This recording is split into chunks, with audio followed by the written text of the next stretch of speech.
cette vidéo, on va voir 3 choses fondamentales que j'ai changées pour passer de 2000 € par mois à plus de 5000 € par mois en travaillant seulement que la matinée de tous les jours. Bon, j'ai radicalement changé ma manière de faire du freelancing et je vais tout vous montrer dans cette vidéo.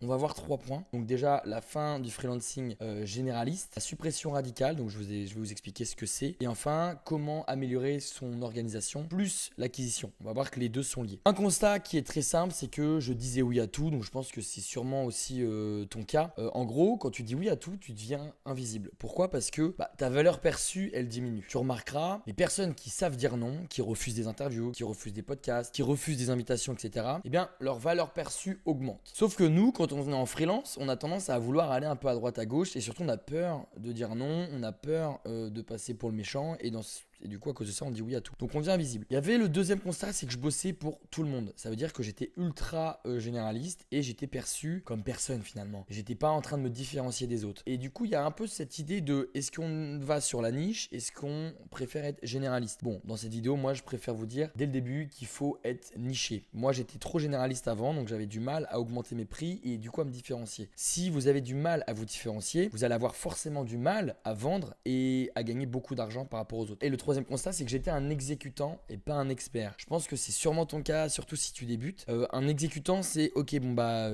paye-moi et moi je vais travailler bêtement, je vais exécuter. Un expert, c'est dire non, attends, c'est pas comme ça que ça va se passer. Ok, tu me payes, mais moi je vais t'imposer mes conditions, je vais te montrer comment faire et surtout je vais te dire ce que je fais et ce que je ne ferai pas. Donc ça revient aussi au premier constat, de savoir dire non finalement. Donc je facturais soit la journée, soit au projet, mais du coup à des prix très bas parce que le constat numéro 2, c'est que j'étais pas niché et j'étais trop généraliste, j'étais un peu comme tout le monde. Le changement, ce que j'ai fait, donc j'ai analysé mes meilleurs clients, 2 choses, ceux qui payent très bien, ceux qui payent vite et avec qui c'était fluide. Pareil, j'ai eu des très bons clients, mais avec qui où ça matchait pas forcément pour certains projets. Donc je les ai mis un peu de côté.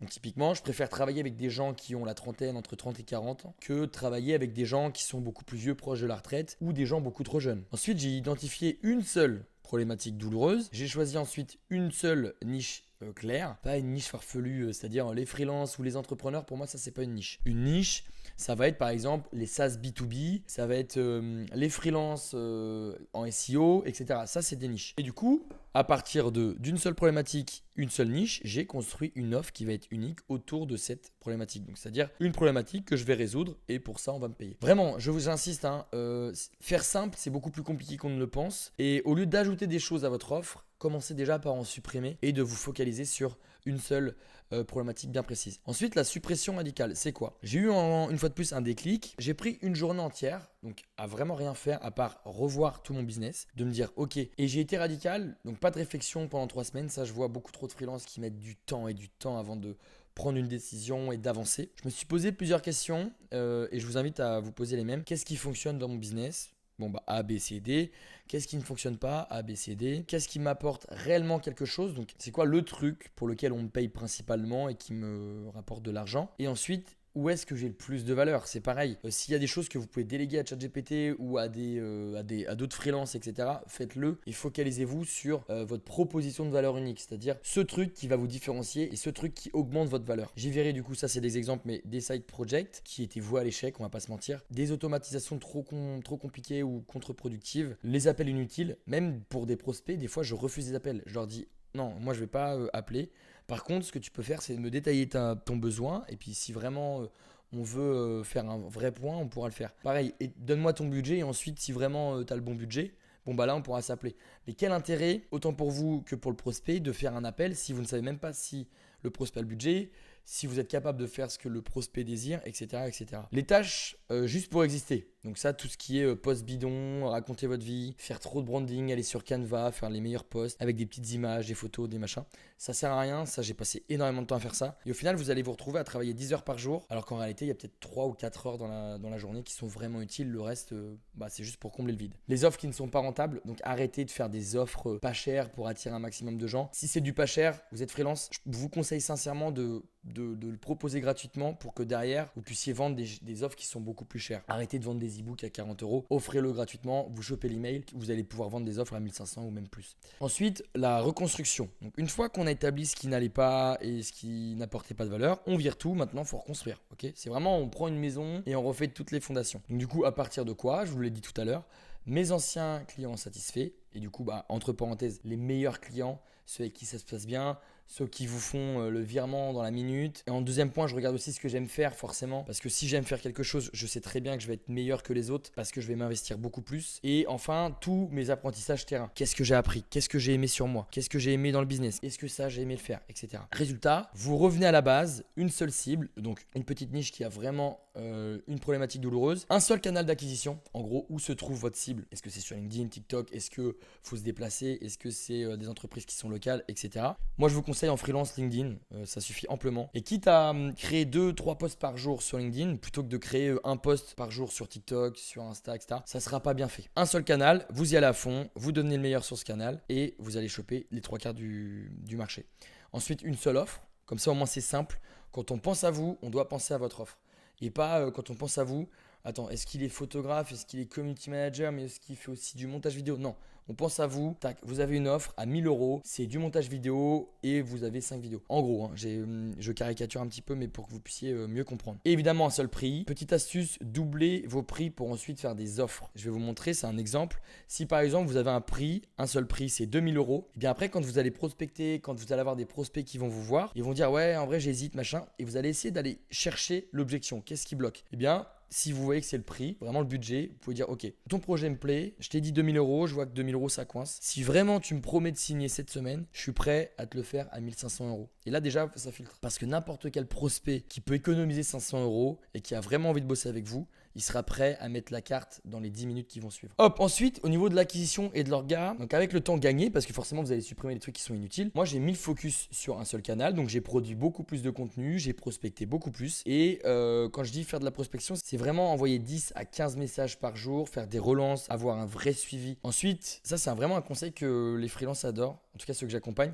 c'est de dire ok, arrête de prendre ta journée et de faire une to-do list. Du genre, ah bah je prends 1 heure pour faire un post LinkedIn, puis je prends 1 heure pour faire ça pour le client, puis je prends 1 heure pour faire un call. Non, moi ce que j'aime bien faire, c'est une tâche égale une journée ou une demi-journée. Par exemple, le lundi de la semaine, je vais écrire tout mon contenu du mois. Ensuite, le mardi, je vais passer ma journée à prospecter. Le mercredi, c'est la journée pour mes clients. Le jeudi aussi.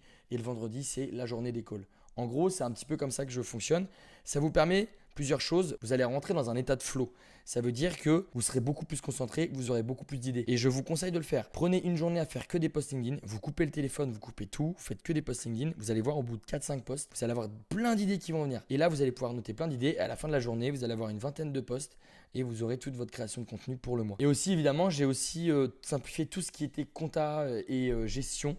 Donc devis, factures, etc. Déjà, j'ai supprimé tous les devis. J'arrête de passer des heures. Je vois trop de freelance passer 1 à 2 heures à faire un vrai devis détaillé, nickel, machin. Pour qu'au final, le prospect, il arrive, il ne regarde pas tous les détails. Il regarde juste le prix et grossièrement ce que vous allez lui apporter. Donc moi, ce que je fais, c'est que je vais pas forcément faire un call. Je vais établir un petit peu, ok, mon prospect, il a besoin de quoi? Tac, il a besoin de ça. Il va me dire, ok, mais ça coûte combien? Hop, ça coûte tant. Si mon prospect me dit oui, je vais dire, ok, je t'envoie la facture et dès qu'elle est réglée, je commence le projet.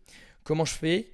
Je vais sur Abi, donc vous pouvez cliquer sur le lien en première description. Évidemment, vous avez comme d'habitude moins 25% de réduction avec le code YouTube25, donc profitez-en. Avec Abi, c'est pas juste un outil pour faire des facturations, c'est vraiment pour gérer toute la comptabilité des auto-entrepreneurs, votre TVA. Même si vous n'avez pas encore la TVA, c'est super important pour vos factures, votre organisation, etc. On arrive ici, c'est super simple. Là, on a le tableau de bord de votre activité, les entrées, les sorties.